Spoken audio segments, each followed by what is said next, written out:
देवाचा अवतार कधी होतो? काल आपण त्याचा विचार केलाय. यदा यदा हि धर्मस्य ग्लानिर्भवति भारत परित्राणाय साधूनां विनाशाय च दुष्कृतां. धर्माला ग्लानी येते म्हणजे जे धार्मिक लोक आहेत त्यांना त्रास होतो, चांगल्या वागणाऱ्यांना त्रास होतो. अधर्माची खूप वाढ होते, अधर्माने लोक त्या ठिकाणी जगू लागतात. भक्त नेहमी भगवंताचं चिंतन करतात, ध्यान करतात आणि अशा वेळेस भगवान परमात्मा प्रसन्न होत नाही, प्रगट होत नाही. म्हणून भक्तांना ग्लानी निर्माण होते. कधी येणार आहे देव आता? आम्ही इतके दिवस भजन केलं, आम्ही इतके दिवस तप केलं, आम्ही इतके दिवस चिंतन केलं, अजून देव काय येत नाही? म्हणून देवाला भक्त आळवतात, हाका मारतात. मग अशा वेळेस निर्गुण निराकार असलेला जो परमात्मा आहे तो आपल्या भक्तांच्या करता सगुण साकार होतो.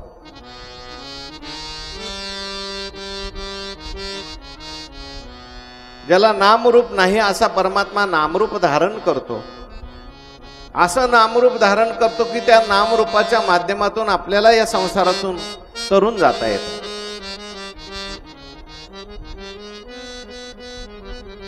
आला नावा रूपा तुका म्हणे झाला सोपा. देव सोपा होतो. अवतार म्हणजे एक प्रकारची शिडी आहे, देवापर्यंत जाण्याची शिडी.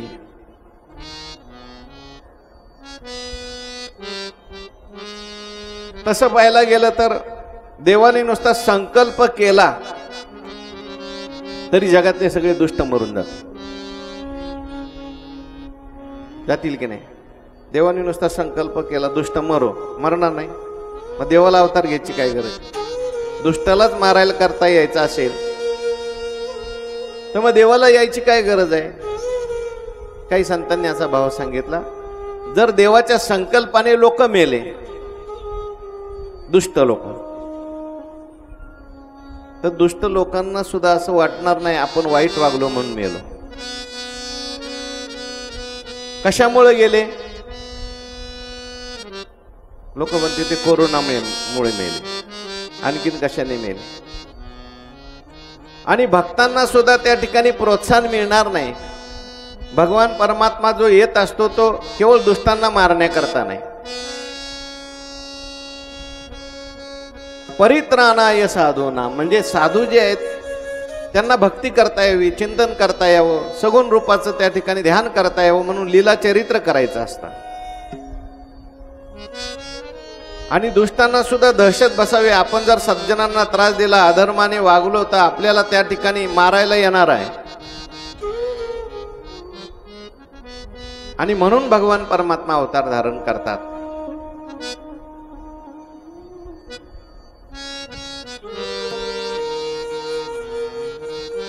ज्यावेळेस दुष्टांचं प्राबल्य वाढतं, अधर्म वाढतो, अगदी भगवान परमात्म्याच्या कालावधीमध्ये सुद्धा, अवताराच्या काळात, कृष्ण अवताराच्या काळात सुद्धा सगळे दुष्ट एकत्र आले. कंसाने सगळ्या दुष्टांना एकत्र केलं. अगासूर, बकासूर, तृणासूर, प्रलंबासूर, वाईट माणसं लवकर एकत्र येतात, दुष्टांचं लवकर संघटना होते. आणि चांगली माणसं मात्र मी मोठा का तो मोठा म्हणून भांडत बसतात. भगवान परमात्मा सज्जनांना एकत्र करण्याकरताच येतो. बघा राम अवतारामध्ये सुद्धा भगवान परमात्मा आले, सगळ्यांना एकत्र केलं. वशिष्ठ महाराज होते, विश्वामित्र होते, जनक महाराज होते, प्रत्येक जण आपापलं राज्य करत होता. रावण यायचा, राजरोसपणे त्रास द्यायचा, लोक म्हणायचे आपल्याकडे आल्यावर बघू. एखादा दुर्जन आला आणि त्याने गावातल्या कोणाला त्रास द्यायला सुरुवात केली, सगळ्यांनी सज्जनांनी एकत्र येऊन त्या ठिकाणी लगेच त्याला थांबवलं पाहिजे. आपल्याला कुठं काय त्रास दिलाय असं म्हटलं तर मग दुष्ट लोकांचं फावत. चाणक्यांचं एक वाक्य मी ऐकलं, ते म्हटले देशाचं नुकसान दुर्जनाच्या दुर्जनतेमुळे कमी होतं, सज्जनांच्या निष्क्रियतेमुळे जास्त होतं.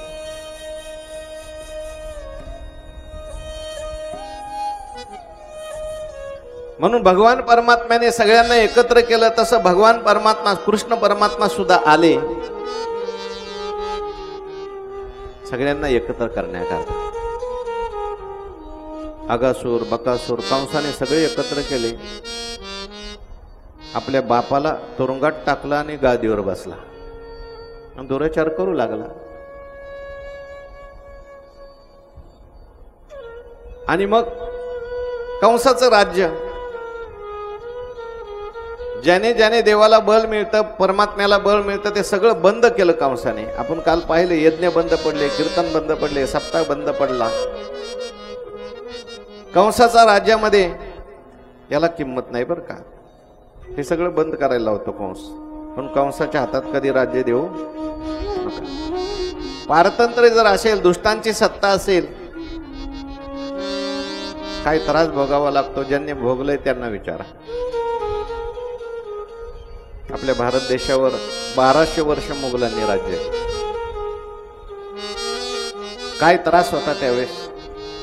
कीर्तन करता येतो, प्रवचन. इंग्रजांच्या राज्यामध्ये तुम्हाला असा प्रगट परमार्थ करता येत होता.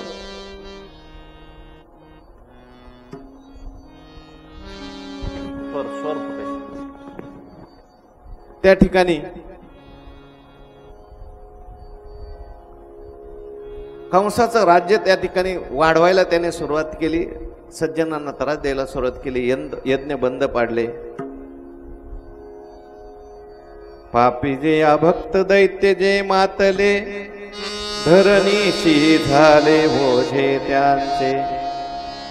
दिधलासे त्रास ऋषी मुनी सर्वा, न पूजिती देवा कोणी एक. राहियले यज्ञ मोडिले कीर्तन, पळाले ब्राह्मण दैत्या भेने.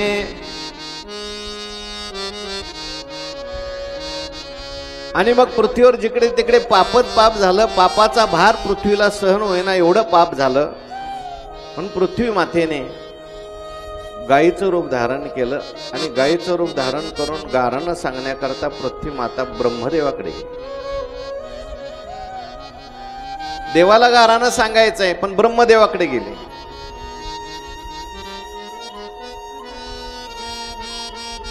ब्रह्मदेव कोण आहे? मुलगा आहे. परमात्मा कोण आहे? पती आहे. पतीला गारानं सांगायचं, मर्यादा पूर्वीची. पोराला पुढं करून गारानं सांगायचं, मुलांना पुढं करून गारानं सांगायचं. याच्यामध्ये शास्त्रीय विचार सुद्धा आहे, आध्यात्मिक विचार असा सांगितलाय. पृथ्वीला संस्कृत मध्ये भू असं म्हणतात. आणि संस्कृत मध्ये एक धातू आहे भू नावाचा. त्याचा अर्थ काय? भू सत्तायाम. भू म्हणजे सत्ता, केवळ सत्ता. आणि केवळ सत्ता म्हणजे परमात्म्याचं स्वरूप आहे. पण ज्यावेळेस कंसासारखे अहंकारी लोक या पृथ्वीवर निर्माण होतात, तेव्हा पृथ्वीला भार निर्माण होतो. केवळ सत्ता हे परमात्म्याचं स्वरूप आहे. एरवी सर्वांच्या हृदय देशी मी अमुक आहे आईशी, बुद्धिस्पुरी अहर्निशी ते वस्तुगामी.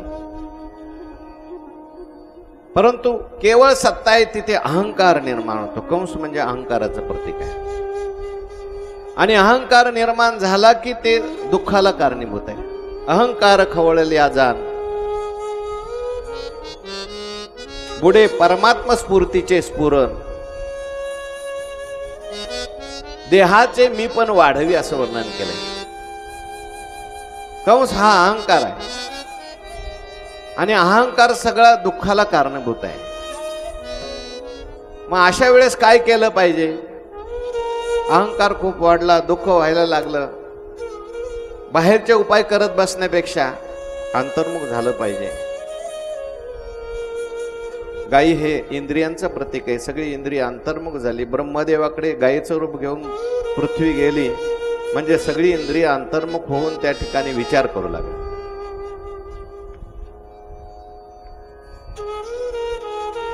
गायी हे पृथ्वीचं प्रतीक आहे बरं का.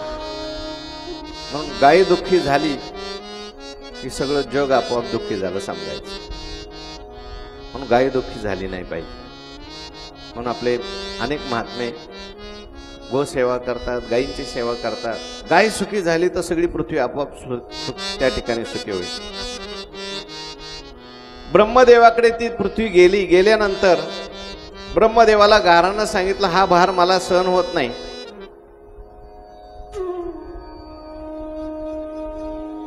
आक्रांता भूरी भारेन ब्रह्माणं शरणं ययौः.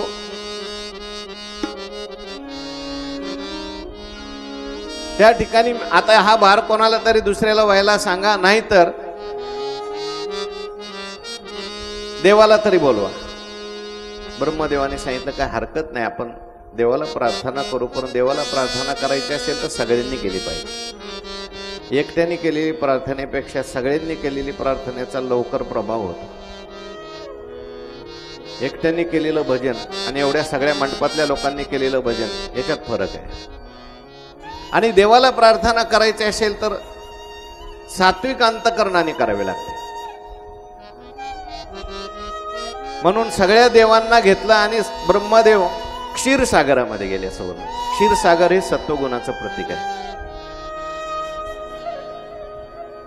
आणि तिथे जाऊन प्रार्थना केली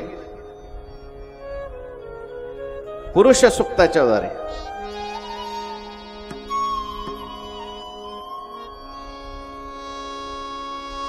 श्री अनंता मधुसूदना पद्मनाभा नारायणा जगद्व्यापका जनार्दना आनंदघना विनाशा.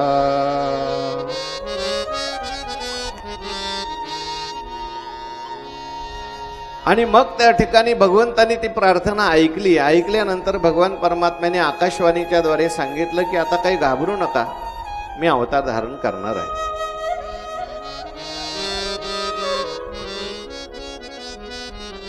गोपाल कृष्ण भगवान की जय. वसुदेव गृहे साक्षात भगवान पुरुष पर. जनिष्यते तत्प्रियार्थम संभवन्तु सुरश्रिय.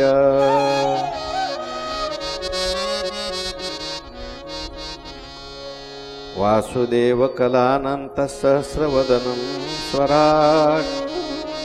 अग्रतो भविता देवो हरे प्रिय चिकीर्षयाः.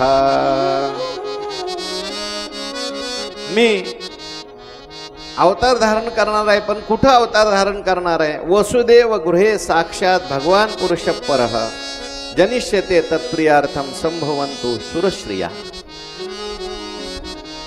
देवाने पात्र शोधलंय. आजही देवाला अवतार घ्यायचा आहे, परंतु पात्र मिळत नाही. लोक म्हणतात अजून कसा देव अवतार घेत नाही, इतकं पाप वाढलंय, इतकं वाईट दुराचार वाढलाय, देव वाट बघतोय, एखादा वसुदेव भेटतोय का, एखादी देवकी भेटते. वसुदेव म्हणजे शुद्ध मन आणि देवकी म्हणजे शुद्ध बुद्धी. भगवान परमात्म्याने पात्र शोधलं. वसुदेव आणि देवकी यांच्या पोटी अवतार धारण करायचा आहे. आणि मग अवताराची तयारी भगवान परमात्मा त्या ठिकाणी करतात.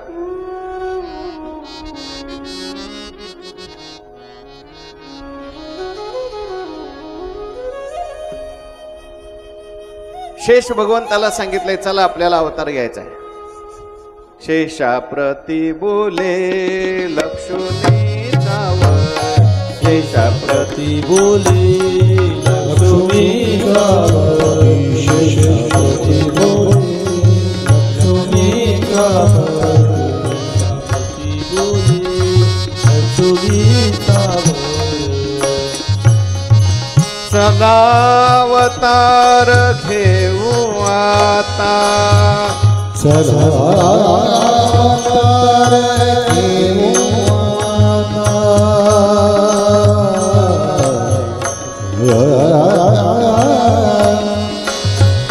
चला अवतार घेऊ आता.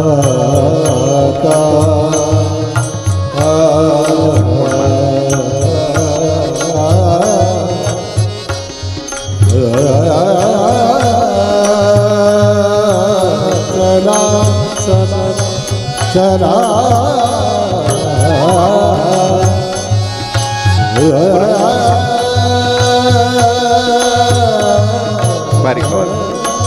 पृथ्वीवरी दैत्य मारिले ते फार गारहारणी सुरवर सांगू आले. बारीक आवाजात आराम चालू ठेवायचं असं. शेष म्हणे मज श्रम झाले फार या लागे अवतार मी नाही घ्यायचे. राम अवतारी झालो लक्ष्मण सोशिले अरण्य तुम्हा सवे. शेष भगवान म्हणायला लागले नको तुमच्या बरोबर अवतार घ्यायला मला परवडत नाही. 14 वर्षावरी केले उपोषण जाणता आपण प्रत्यक्ष ते. नामा म्हणे ऐसे वदे धरणीधर हसोनी श्रीधर काय बोले. देवाने शेष भगवंताला समजूत काढली, मोठेपणा दिला. मोठेपणा देऊन काम कसं करून घ्यायचं हे भगवंताने आपल्याला शिकवलंय. पृथ्वी पूर्वी तू अनुज झालाशी कनिष्ठ सोशिले कष्ट मज सवे. आता तू वडील होई बा सर्वज्ञा पाळीन मी आज्ञा तुझी बारे. देवकी उदरी राहावे जाऊन मायेशी मागून पाठवितो. योग माया तुझ काढील तेथून घालील नेऊन गोकुळाशी. आणि मग लक्ष्मी मातेला भगवान म्हणतात तुम्हाला पण यायचंय,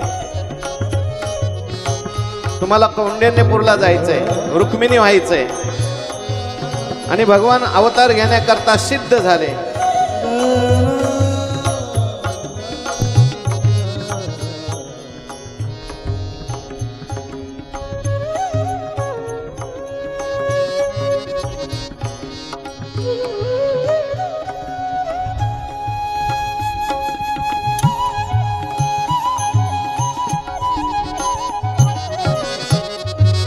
अवताराची सिद्धता झाल्यानंतर इकडे आता देवाची लीला आहे. देवाच्या चरित्राला प्रारंभ देवाच्या जन्माच्या अगोदरपासून,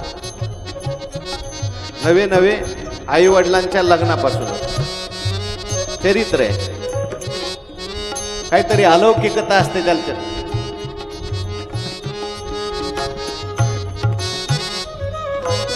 मथुरेमध्ये शूरसेन नावाचा राजा आहे. त्यांचा मुलगा आहे वसुदेव. आणि वसुदेवाने आपली बहीण आहे तिचं नाव आहे देवकी. त्या देवकीचा विवाह आता ही प्रेरणा भगवंताचीच आहे. उग्रसेनाचा मुलगा कंस त्याच्याबरोबर ठरवलेला आहे. विवाह ठरला. कंसालाही आनंद झालाय. विवाहामध्ये त्या शूरसेन महाराजांनी देवकीला अनेक प्रकारच्या वस्तू दिलेल्या आहेत. रथ दिलेले आहेत, घोडे दिलेले आहेत, सोनं दिलंय, नाणं दिलंय, पैसा दिलाय. मुलीला त्या ठिकाणी लग्नामध्ये देण्याची पद्धत आहे. ज्याच्याकडे सामर्थ्य असेल त्याने बरं का, मागायचं नाही पण दिल्याशिवाय राहायचं नाही. कारण जसा मुलीचा अधिकार आहे मुलाचा तसा मुलीचा सुद्धा अधिकार संपत्तीचा.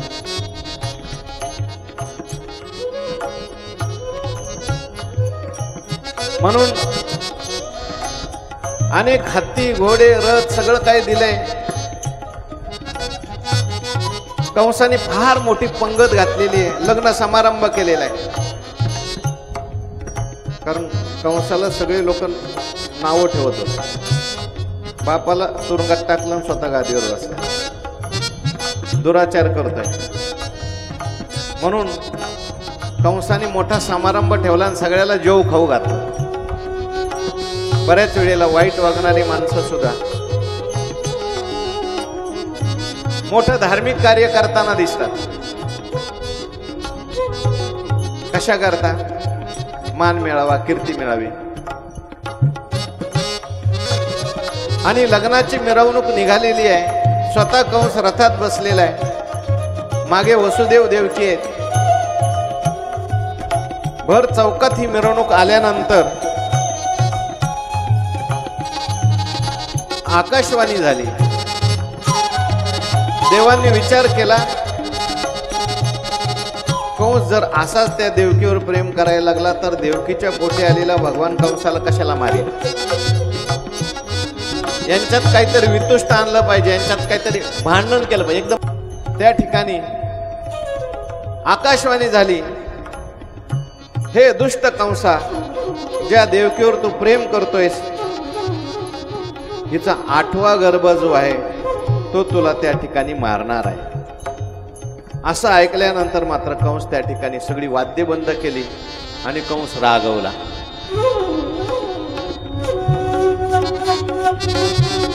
हातामध्ये कंसाने त्या ठिकाणी तलवार घेतली आणि देवकीचे केस धरले आणि देवकीला मारायला कंस गेला. मारायला गेल्यानंतर देवकी हसते, परंतु वसुदेवांनी मात्र येऊन हात धरला. वसुदेवाने तिथे हात धरलेला आहे आणि वसुदेवांनी तिथे कंसाला खूप चांगला उपदेश केलेला आहे. भागवतामध्ये या उपदेशाचं वर्णन आलेलं आहे. मृत्युर्जन्मवतां वीर देहेन सहजायते अद्यवाब्द शतान्ते वा मृत्युर्वै प्राणिनां ध्रुवम्. अरे कंसा, कशा करता हिला मारतोस? तू काय अमर आहेस का? प्रत्येक माणसाच्या मागे मृत्यू लागलेला आहे. आज येईल, नाहीतर कधीतरी येईल. वसुदेवानी येथे या ठिकाणी साम दाम दंड आणि भेद समजवण्याकरता कंसाला त्या 4 गोष्टींचा उपयोग केला असं वर्णन श्रीधरी मध्ये श्रीधराचार्यांनी केलंय, टीकाकारांनी केलंय. मनुष्याने आपल्या जीवनामध्ये आलेलं जे संकट आहे तेवढं पुढे ढकलण्याचा प्रयत्न करावा. चांगली गोष्ट घडत असेल तर लवकर करावी, आणि एखादी वाईट गोष्ट घडत असेल तर जेवढी पुढे ढकलता येईल तेवढी ढकलावी. शुकाचार्यांनी असं म्हटलंय, मृत्युर्बुद्धिमता मपोह्यो यावत बुद्धी बलोदयम यद्यसो न निवर्तेत नापराधोस्ती देहिना. माणसाने मृत्यू टाळण्याचा प्रयत्न केला पाहिजे. कोणाचाही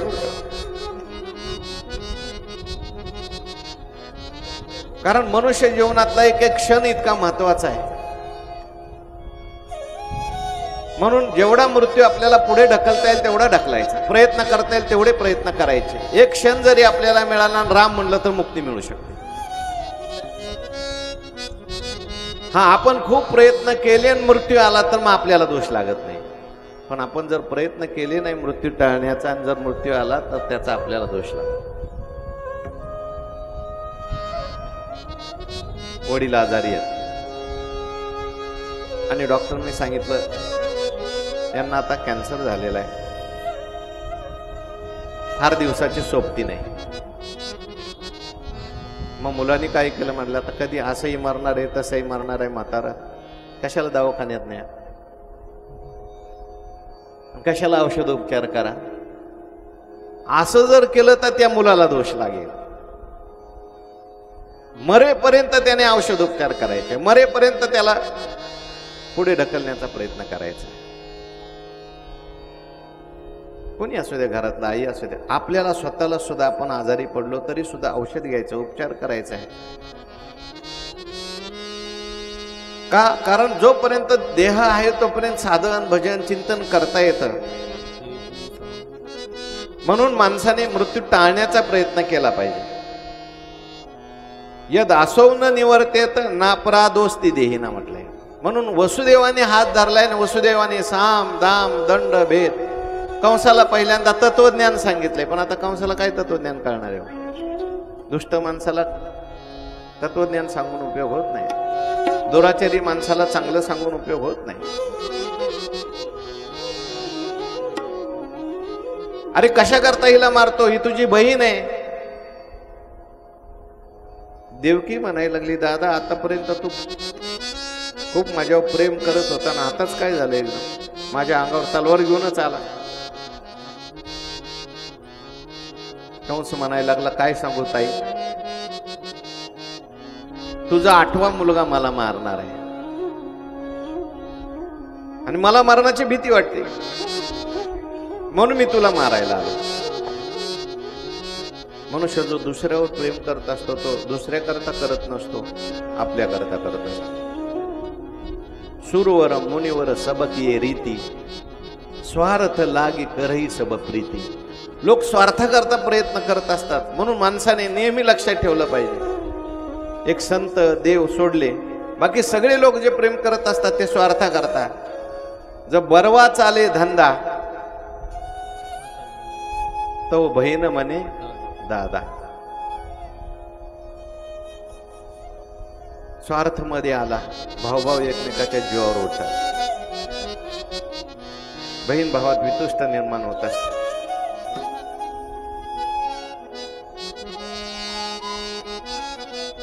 वसुदेवाने हात धरला आणि सगळं समजून सांगितलं.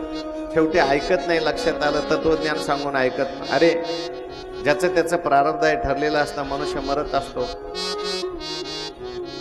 ऐकलं नाही. मग वसुदेवांनी साम उपयोगाला आला आणि मग दाम म्हटले काय हरकत नाही, तुला भीती कोणापासून आहे? मुलापासून आहे ना. सगळी मुलं माझी मी तुला आणून देईन. मार, तुला मारायचंय, पण माझ्या पत्नीला मारू नको, तुझ्या बहिणीला मारू नकोस. खूप मोठं नुकसान होत असेल तर थोडं नुकसान झालेलं चालतंय, कारण वसुदेवांना माहिती आहे पुढं काय होईल काय सांगता येत नाही, सगळं देवाच्या हातात आहे. मुलं होतील न होतील, झाल्यानंतर कदाचित मुलंच ह्याला मारतील, नाही तर कंस तरी मरेल त्याच्या पापाने. म्हणून माणसाने चांगलं पहिलं करायचं, वाईट घडत असेल तर पुढं ढकलायचं.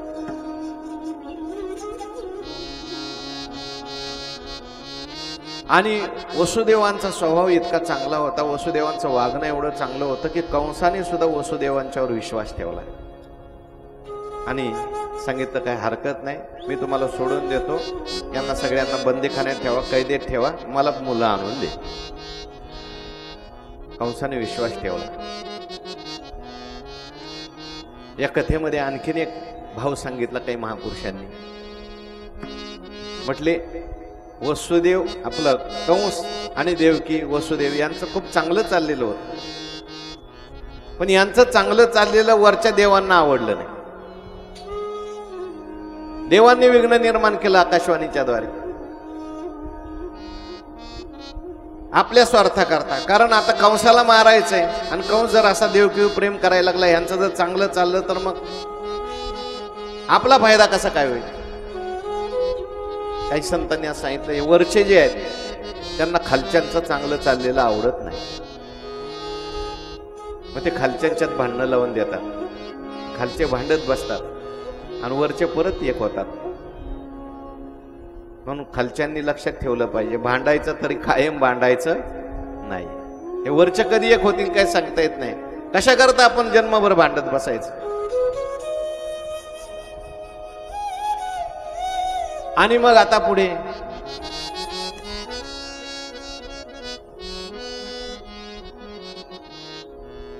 त्या ठिकाणी 6 मुलं झाली. 6ही मारीत दुराचारी. पहिला कीर्तिमान नावाचा मुलगा आहे. त्या कीर्तिमान नावाच्या मुलाचा जन्म झाल्यानंतर म्हणजे ठरल्याप्रमाणे वसुदेवांनी त्याला गोंडस अशा मुलाला घेतलं आणि कंसाकडे नेऊन दिलं. कारण जे साधू माणसं असतात त्यांचं वर्णन असं केलं, किम दुस्सहम न साधूनाम विदुषाम किम अपेक्षितम किम कार्यम कदर्यानाम दुस्तेजम किम धृतात्मनाम.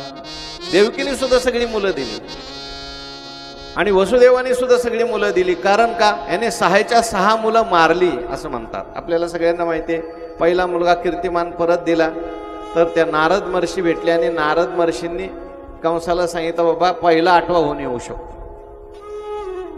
कोणी असं म्हणेल का, ह्या नारद महर्षी काय काम आहे की नाही, विनाकारण करत नाही बरं का. नारद महर्षी भांडणं लावतात, पण भांडणातून सुद्धा जगाचं कल्याण असतं.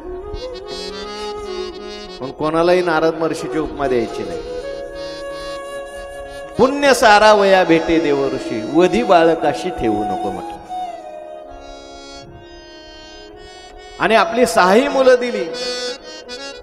शुकाचार्य म्हणतात किम दुस्सहम नु साधूनाम, साधूंना काय कठीण आहे. वासुदेव हे साधू आहे, देवकी साधू आहे. आणि विदुषो किम अपेक्षितुम, सज्जनांना असह्य असं काय. ज्ञानी पुरुषांना कोणत्या गोष्टीची अपेक्षा असते आणि नीच पुरुषांना न करण्याजोगे काय असतं आणि जितेंद्रियांना त्याग न करण्यासारखं काय. देवकी ही जितेंद्रिय दिली मुलं, शब्द खरा केला, आपलं वचन खरं केलं, अनेक प्रकारचं दुःख सहन केलं. आणि जो दुःख सहन करतो, त्रास सहन करतो देवा करता, त्याच्या घरी देव येतो बरं का. जो देवा करता दुःख सहन करतो, त्रास सहन करतो, त्याच्याकडे देव आपण होऊन येत असतो, त्याच्या घरी देव प्रगट होत असतो. देव आहेच तैसा हृदयामध्ये मी रामू, असता सर्व सुखाचा आराम की भ्रांतासी कामू. राम आहेच, मग राम का भेटत नाही, रामाचा आनंद का मिळत नाही. रावण आलेला आहे म्हणून त्याला बाजूला सारावं लागतं, चित्त शुद्ध करावं लागतं, चित्त स्थिर करावं लागतं. आणि म्हणून तप केलं यांनी. काय देवासाठी दुःख सहन करणं सुद्धा फार मोठं तप आहे. जगाच्या कल्याणाकरता परमात्मा येणार आहे म्हणून दुःख सहन केलं. कंसाने पुन्हा दुराचार करायला सुरुवात केली, सगळे आसुर गोळा करून सगळ्यांना त्रास द्यायला सुरुवात केली. आणि मग सगळ्या देवांनी देवाला प्रार्थना केलेली आहे. 7व्या वेळेस शेष भगवान आले. भगवंतांनी आदिशक्तीला सांगितलं, मायेला सांगितलं, देवक्या जठरे गर्भम शेषाख्यम धाम मामकम तत्सन्निकृष्य रोहिण्या उदरे सन्निवेशय. हे देवी, हे आदिशक्ती, माझा अंश जो आहे तो त्या ठिकाणी देवकीच्या उदरात आलेला आहे. इथून त्याला घ्यायचं आणि तो त्याला रोहिणीच्या उदरात त्या ठिकाणी घालायचं. आदिशक्तीला देवाने आशीर्वाद दिला, तू जर माझं हे काम केलं नाही आदिशक्ती, तर त्या ठिकाणी सगळे लोक तुला तुझी पूजा करतील. सर्व वर देण्यास समर्थ असणारे तुला माणसे आपल्या सर्व कामना पूर्ण करणारी समजून धूप दीप नैवेद्य इत्यादी अर्पण करून तुझी पूजा करतील. तुझी जगामध्ये फार मोठी पूजा होईल. नामधेयानि कुर्वन्ति स्थानानि च नरा भुवि दुर्गतिं भद्रकाली ती विजया वैष्णवी ती कुमुदा चंडिका कृष्णा माधवी कन्यकेति च माया नारायणी शानी शारदेत्यंबिकेति च. तू जर माझं हे काम केलं तर तुला अनेक लोक तुझी पूजा करतील, नावांनी तुझी लोक पूजा करतील. तुला चंडिका म्हणतील, कालिका म्हणतील, अंबिका म्हणतील, आदिशक्ती म्हणतील, नारायणी म्हणतील. सर्व मंगल मांगल्ये शिवे सर्वार्थ साधिके शरण्ये त्र्यंबके गौरी नारायणी नमोस्तुते. सर्व मंगल मांगल्ये शिवे सर्वार्थ साधिके त्र्यंबके गौरी नारायणी नमोस्तुते. सर्व मंगल मांगल्ये शिवे सर्वार्थ साधिके शरण्ये त्र्यंबके गौरी नारायणी नमोस्तुते. सर्व मंगल मांगल्ये शिवे सर्वार्थ साधिके शरण्ये त्र्यंबके गौरी नारायणी नमोस्तुते. आणि यानंतर आता भगवान परमात्मा प्रगट होत आहे. भगवान अपि विश्वात्मा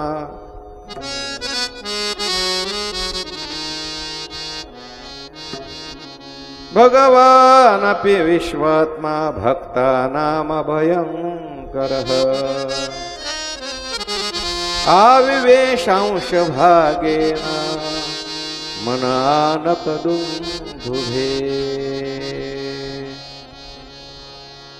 सबिभ्रत् पौरुषं धाम राजमानो यथा रवि दुरासदोति दुर्दर्शो भूतानां संभवं वपुः।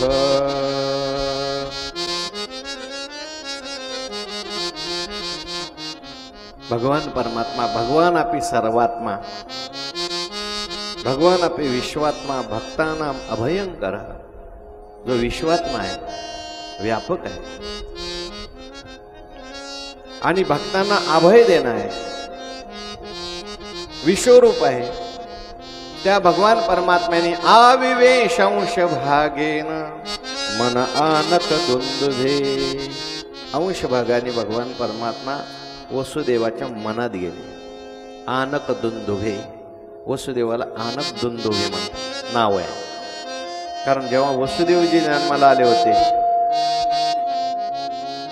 तेव्हा आकाशामध्ये नगारे वाजले होते, दुंदुभी वाजल्या होत्या, म्हणून वसुदेवांचं एक नाव आहे आनक दुंदुभी। कारण यांच्या पोटी पुढे देव येणार आहेत, म्हणून पहिल्यांदा भगवान परमात्मा अंश भागाने आले, वसुदेवाच्या मनात प्रवेश केलाय। कारण भगवंताचा जन्म जो आहे कोणाच्या संबंधातून नाही, अयोनी संभव नोहे काही श्रम। नामयाचा स्वामी प्रगटला म्हटलेला आहे आणि भगवान परमात्मा त्या ठिकाणी वसुदेवाच्या मनात गेले, मनातून देवकीच्या उदरात गेले। पहिला भगवान परमात्मा मनात येत असतो बरं का, आणि मनातून मग बुद्धीमध्ये भगवंताची धारणा होते आणि भगवंताचा पहिल्यांदा मनात साक्षात्कार होतो। सगुण भगवान परमात्म्याचा साक्षात्कार असेल आणि मग तो सगुण भगवान परमात्मा पुढे प्रगट होत असतो। देवकीचे तेज दिशे जैसा सूर्य, कंसाचे हृदय जळतसे, हरणे पळती देखून या व्याघ्र, कापे थर थर तया परी, अजा सर्प न्याये कीटक भ्रमर दिसती, नारी नर कृष्ण रूप, जेविता बोलता सेजेशी तो निजे, आला आला मज मारावया। नामदेव महाराज म्हणतात, देवकीचे तेज दिशे जैसा सूर्य, देवकीचं तेज सूर्यासारखं चमकू लागलं। एखाद्या घटात एखादं रत्न ठेवल्यानंतर त्या रत्नाचा प्रकाश जसा बाहेर पडावा त्याप्रमाणे संपूर्ण देवकी चमचम करू लागली। भगवान परमात्मा आता आलेले आहेत, गर्भात आलेले आहेत।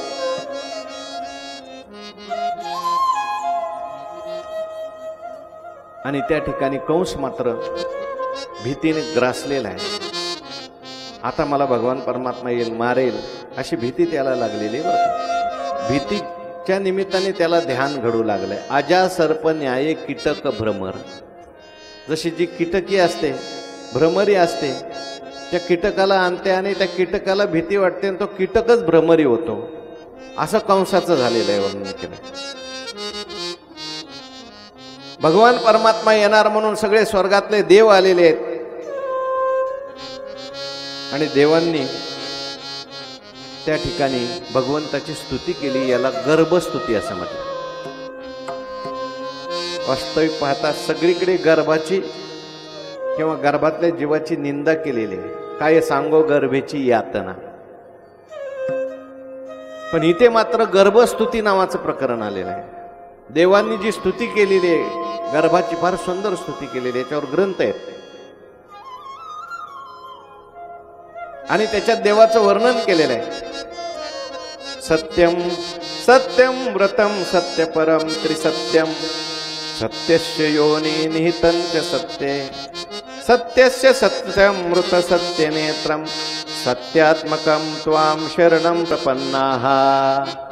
देवा आपण कसे आहात? सत्यम व्रत, सत्यव्रतम, तुम्ही व्रत सत्य करता, तुम्ही जो संकल्प केलाय मी येणार येणार, आलेच तुम्ही, मी भक्तांचं रक्षण करणार तुम्ही, सत्यव्रत आहात तुम्ही। सत्यव्रतम सत्यपरम, तुमच्या प्राप्तीचं साधन सत्य आहे, तुम्ही परम सत्य आहात। त्रिसत्यम म्हणजे भूतकाळात तुम्ही सत्य, वर्तमान काळात तुम्ही सत्य, भविष्य काळात तुम्ही सत्य। सत्य तू सत्य तू सत्य तू विठ्ठला। सत्यस्य योनिम, हे जगत आम्हाला सगळं सत्य वाटतं, पण या सत्याच्या पाठीमागे अधिष्ठान, याचं कारण तुम्हीच आहात। सत्यस्य योनिम निहितम च सत्य, आणि सत्यरूप जगामध्ये सुद्धा तुम्ही त्या ठिकाणी अन्वय तुमचा आहे, त्याच्यामध्ये तुम्ही प्रवेश केलेला आहे, तुम्ही त्याच्यामध्ये निहित आहात. जसं भागवताच्या पहिल्या स्कंदामध्ये पहिल्या श्लोकामध्ये देवाचं वर्णन केलंय, तसंच याच्यात सगळं वर्णन आहे. जन्माद्यशयत्वन्वयादितरतस् चार्थेषु विज्ञस्वराट् तेने ब्रह्महृदाय आदिकवे मुह्यन्ति यत्सूरया तेजो वारि मृदां यथा विनिमयो यत्र त्रिसर्गो मृषा धाम्ना स्वेन सदा निरस्तकुहकं सत्यं परं धीमहि. सत्यस्य सत्यम, तुम्ही सत्याचं सत्य आहात. जगतरूपी सत्य आहे, त्याचं सत्य आहे. ऋत सत्य नेत्रम, ऋत आणि सत्य याचा समन्वय तुमच्या ठिकाणी आहे. आणि म्हणून सत्यात्मकम त्वाम शरणम, आम्ही तुम्हाला सगळे शरण आलेलो आहोत.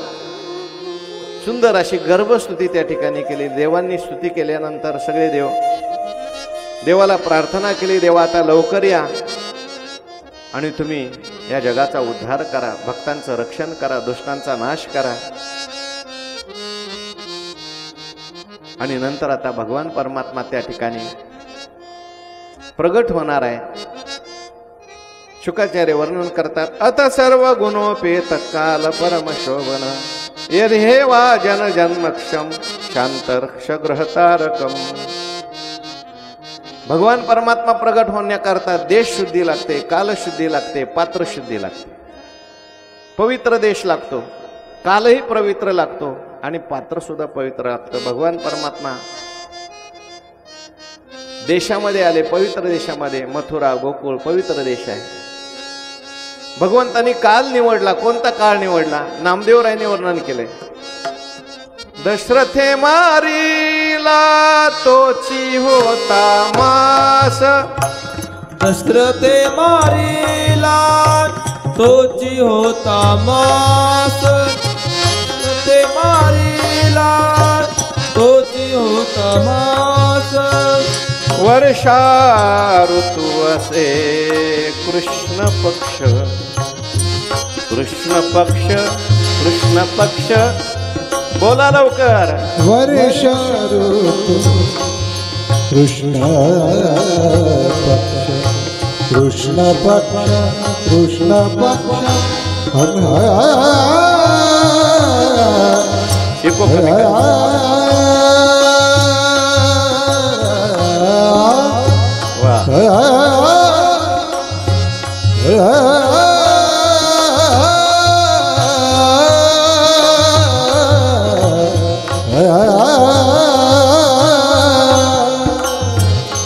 वर्षा ऋतू आहे, बारीक चालू ठेवायचं. आता दशरथे मारिला तोची होता मास. कोणाला मारलं दशरथाने? माहिती नाही. दशरथाच्या हातून चुकून मेला होता श्रावण बाळ. मग श्रावण महिना होता असं का सांगितलं नाही? दशरथे मारिला असं नामदेव महाराजांनी असं फिरून का सांगितलंय?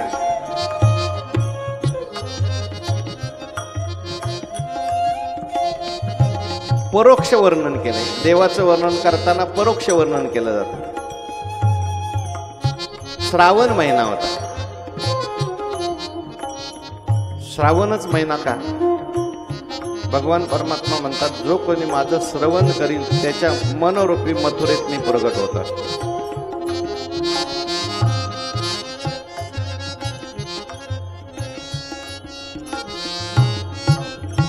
दशरथाने त्या ठिकाणी श्रावणाला मारलं. माझं तुम्ही श्रवण करा. प्रथम भगती संतन कर संगा, द्वितीय रती मम कथा प्रसंगा.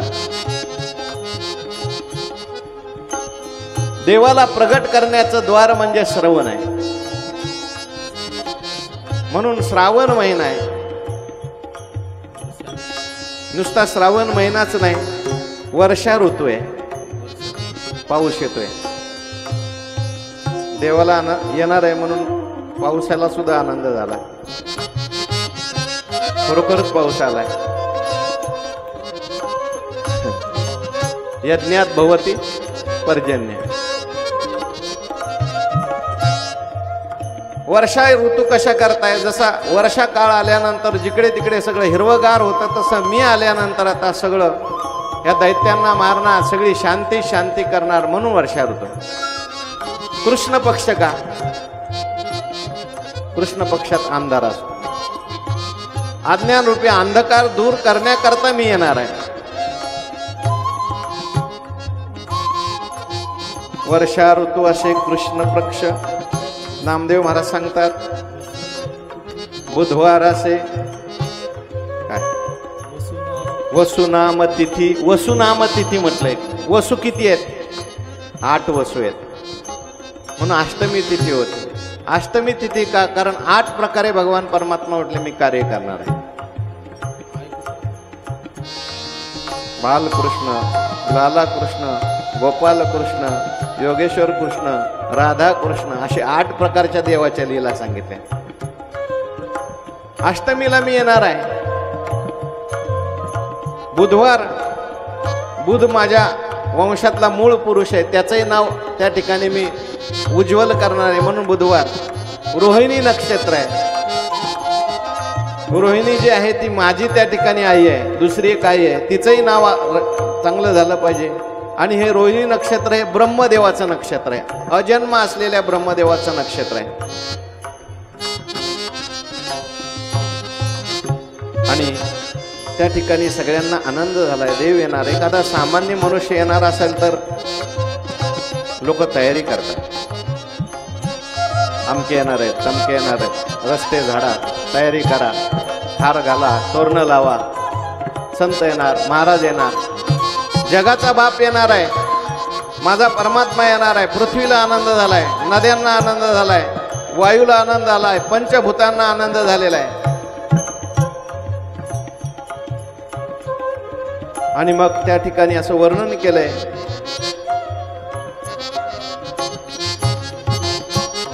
विमानाची दाटी अंतरिक्षी देव, करिता ते सर्व गर्भस्तुती. मयूरादी पक्षी नृत्य करताती, नद्या वाहताती दोन्ही थड्या. भूमीवरी सडे केशर कस्तुरी, आनंद अंतरी सकळांच्या.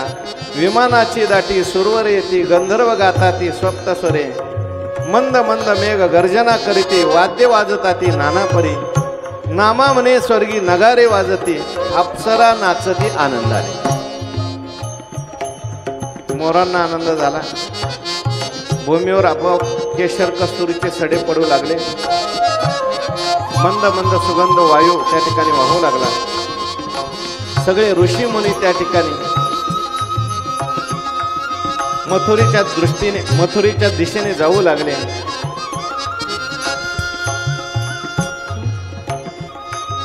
नामदेव महाराज वर्णन करतात, अयोनी संभव नोहे काही श्रमी. अयोनी संभव नोहे काही श्रमी. नामयाचा स्वामी प्रगटला. नामयाचा स्वामी प्रगटला. म्हणा, नामयाचा स्वामी प्रगटला. नामयाचा स्वामी प्रगटला.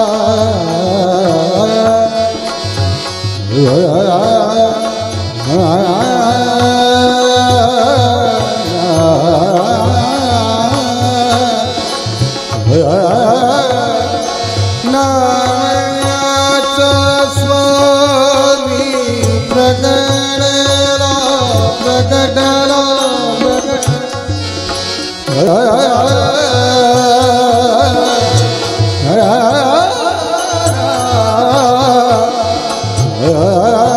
नामयाचा स्वामी प्रगटला.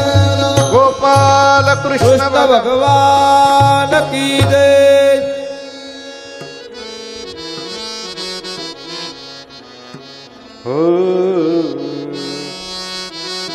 कमद्भुतं बालकमद्भुतीक्षणं चतुर्भुजं शङ्खगदायुधायुधं श्रीवत्सलक्ष्मं गलशोभिकौस्तुभं पीताम्बरं सान्द्रपयोदसौभगं मालकंस.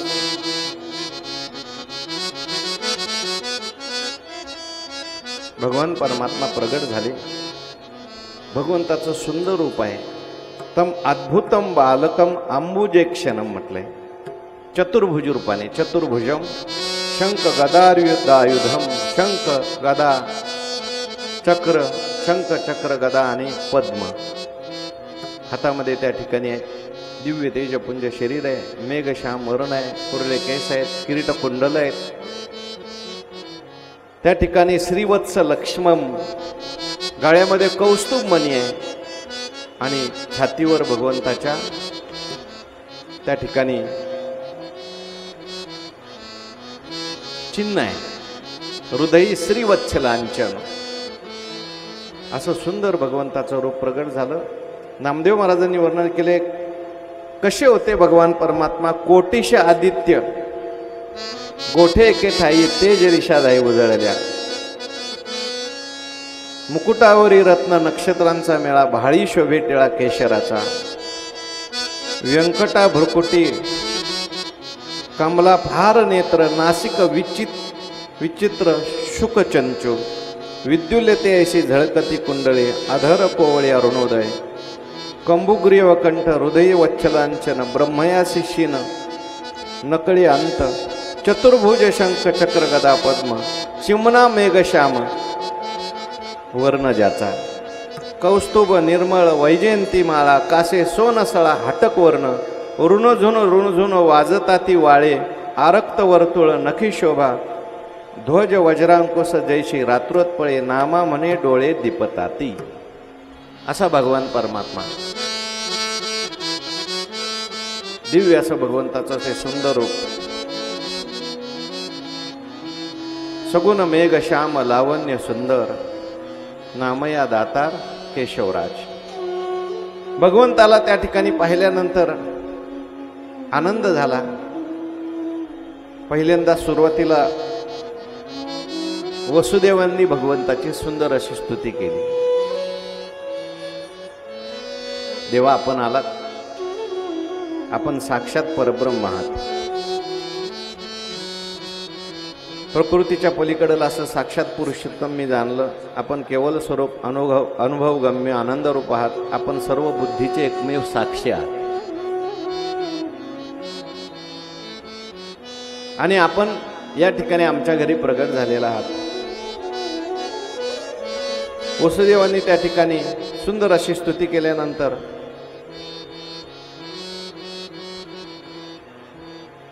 देवकीने सुद्धा भगवंताची स्तुती केलेली आहे. प्रभू आपण भक्तांचे भयहरण करणारे आहात, म्हणून आपण भ्यालेल्या आमच्या दुष्ट कंसापासून रक्षण करावे.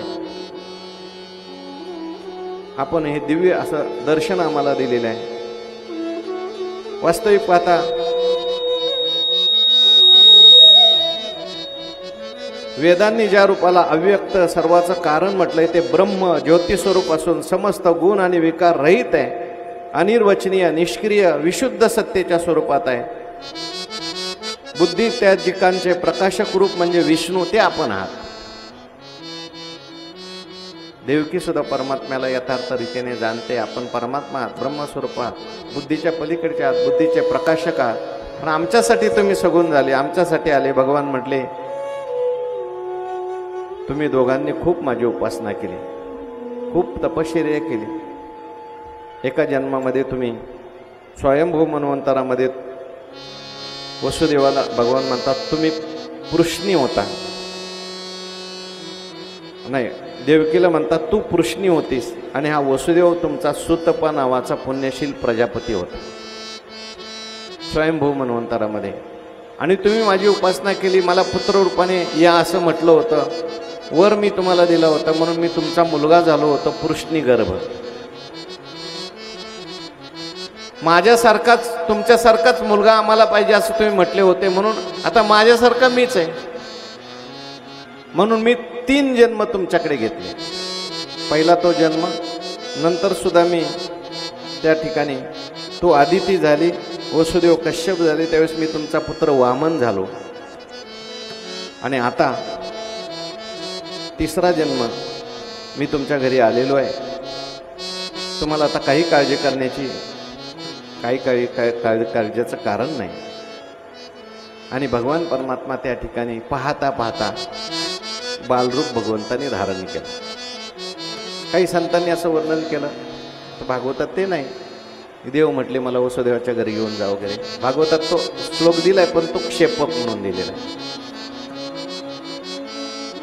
पण भगवंताने बालरूप धारण केलं आणि आपली माया वसुदेव देवकीवर टाकली. मी ब्रह्म आहे याचा विसर त्यांना पाडला. आणि आता हा आपला मुलगा आहे याला कंस मारील म्हणून वसुदेवाने देवकी काळजी करू लागले. वसुदेवांना देवकी म्हणते सोडा सोडा मिठी लपवा लपवा जगजेठी जनी कंसाशी कळेल माझ्या बाळाशी मारेल. आता कुठं लपवायचं? हातापायात बेड्या आहेत, बाहेर सगळे रक्षक आहेत, आपण कारागृहात आहोत. तेव्हा भगवान परमात्म्यानेच सांगितलं असं नामदेव महाराजांनी लिहिलं. भागवतात जरी नसलं तरी संतांनी सांगितलंय. नंदाच्या घराला मजनेई गोकुळाला माया उपजली तेथे नेम जाणी येथे मनसी असे रक्षपाळ ते म्या मोहिले सकळ आच्छादित रूपनामा म्हणे माझा बाप. आणि त्या ठिकाणी उचलिला कमळापती पायीची बंधने गळती त्रैलोक्यात जो न माये त्याशी बंधन करील काय कवाडे उघडती देखताची देवाप्रती मंद मंद पडे पाऊस शिरी छाया करी शेष. त्या ठिकाणी भगवान परमात्म्याला उचललं आणि वसुदेवांनी डोक्यावर घेतल्याबरोबर सगळी बंधनं आपोआप पडली. आता देव आल्यानंतर देव निघाल्यानंतर कुठलं बंधन राहणार आहे म्हणून रक्षपाळ सुद्धा झोपले, कुलपकोंडे उघडले, बाहेर निघाले. देवाने मंद मंद पाऊस सुरू केला कारण कोणाला कळलं नाही पाहिजे. बाहेर झोपलेले सगळे आत जाऊन झोपले. रात्रीची वेळ आहे 12 वाजताची. निघाले वसुदेवजी. असं म्हणतात तिथे खायला काहीच नव्हतं म्हणून देवकीने काय केलं आल्याचा एक तुकडा होता तेवढाच काढला आणि देवाच्या तोंडात थोडासा तुकडा ठेवला. ऐकलंय म्हणून सुंटवड्याचा नैवेद्य सुरू झालेला तेव्हापासून. आणि मग भगवान परमात्म्याला घेऊन वसुदेवजी निघाले. मुखाने नामस्मरण करतायत. आपण सुद्धा थोडा वेळ नामस्मरण करू. श्री कृष्ण गोविंद हरे मुरारे हे नाथ नारायण वासुदेव. कृष्ण गोविंद हरे मुरारी हे नाथ नारायण वासुदेवा. कृष्ण गोविंद हरे मुरारी हे नाथ नारायण वासुदेव. श्री कृष्ण गोविंद हरे मुरारी हे नाथ नारायण वासुदेवा. हे नाथ नारायण वासुदेव. हे नाथ नारायण वासुदेव. हे नाथ नारायण वासुदेव. हे नाथ नारायण वासुदेवा. हे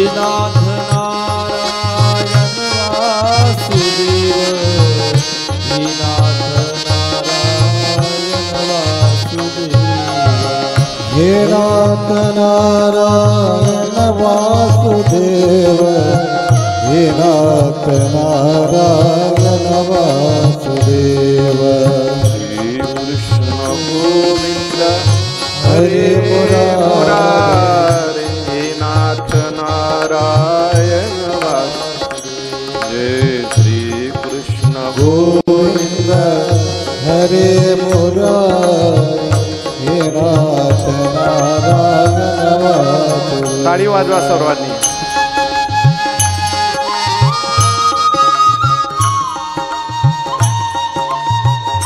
ज्यांचे पाय दुखत असतील त्यांनी उभं राहून टाळी वाजवली तरी चालेल बरं का. उभं राहायला परवानगी आहे भजनामध्ये.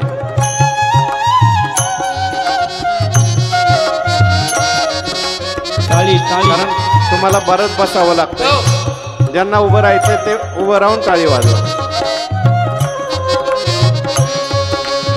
फक्त भजनापुरतं बरं का.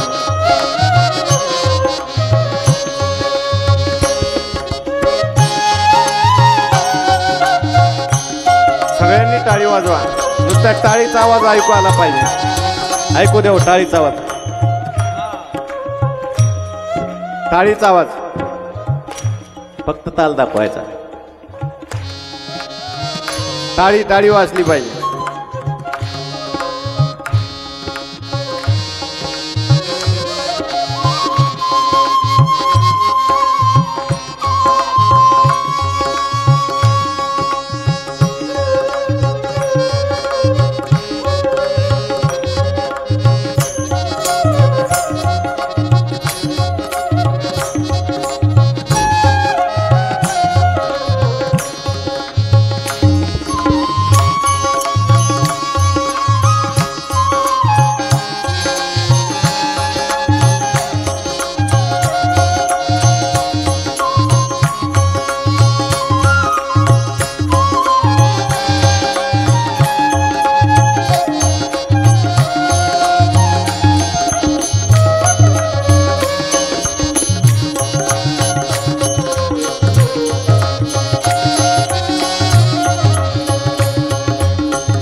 आम्ही पुढे म्हणतो ऐका. काही करू नका. पुरुष मंडळी आमच्या बरोबर म्हणतील, नंतर माता भगिनी मागे म्हणतील. श्री कृष्ण गोविंद हरे मुरारे हे नाथ नारायण वासुदेव. बोला माता भगिनी.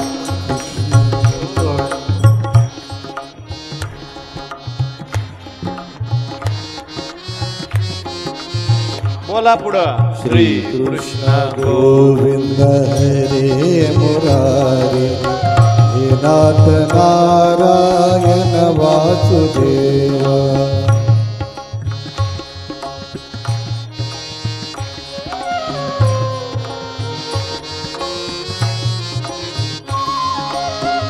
कृष्ण गोविंद हरे मुरारे हे नाथ नारायण वासुदेव. सर्वांनी म्हणा, आवाज येऊ द्या.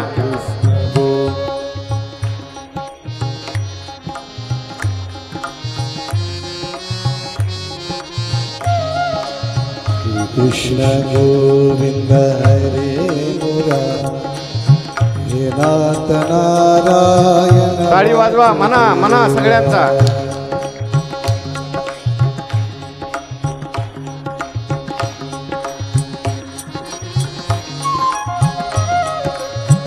कृष्ण गोविंद हरे मुरारे हे नाथ नारायण वासुदेवा.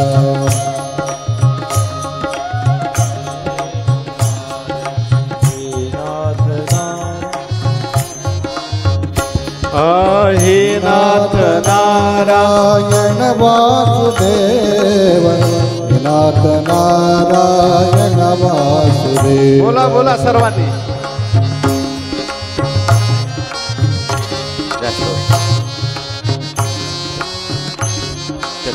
तबला पगवाज हे नाथ नारायण वासुदेव हे नाथ नारायण वासुदेव. बोला बोला सर्वांनी.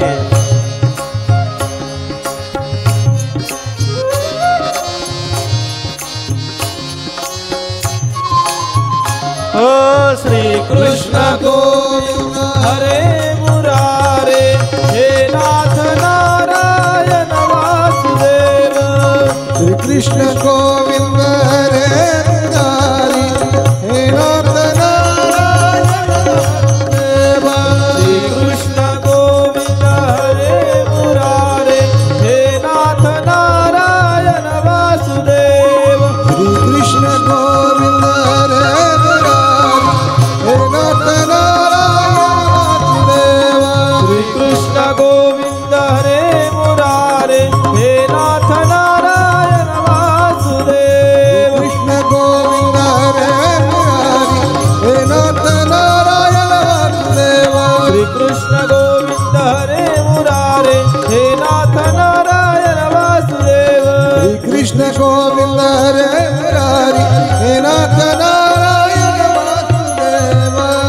बसा खाली. गोपाल कृष्ण भगवान की. जय जय श्री राधे श्याम.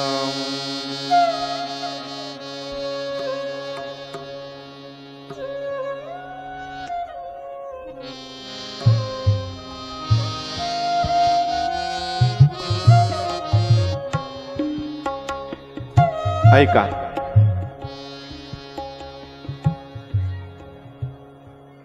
शुकाचार्य वर्णन करतात.